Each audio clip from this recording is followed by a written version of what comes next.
Idinaan na lamang sa tawa ng actress TV host na si Kim Chu nang hindi sinasadyang mabanggit ang pangalan ng nakaalitan niyang kapatid na sila Cam Chu sa It's Showtime. Sa opening ng Kapamilya Noon Time Show nitong Miyerkules, aksidenteng nabanggit ni Jackie ang salitang lakambini habang inilalarawan ng aura ni Kim na nakasuot ng mala Filipiniana yellow dress. Ang lakambini ay isang makalumang salitang Filipino na tumutukoy sa isang marangal at kagalang-galang na babae.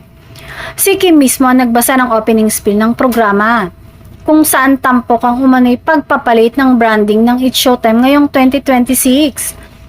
Tuluyang ligaya dahil simula pa lang ng taon. Ito na, what if ayusin natin ang branding natin this year? Ani Kim. Tinanong pa niya ang kanyang mga co-host. Kayo ba? Ano ba ang branding nyo? Hirit ni Darren. Branding mo ba ang pinya?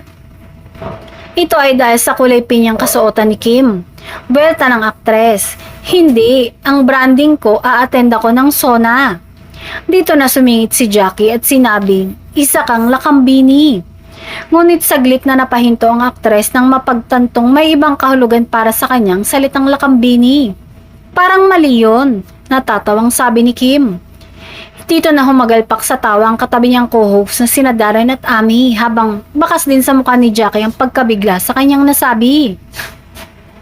Sa kabila nito, ipinagpatuloy ni Kim ang pagbabasa ng spiel na tila walang nangyari. Ang branding ba ninyo ay yung tipong strong independent woman na wellness era ang atake at gusto nyo ng unbothered era?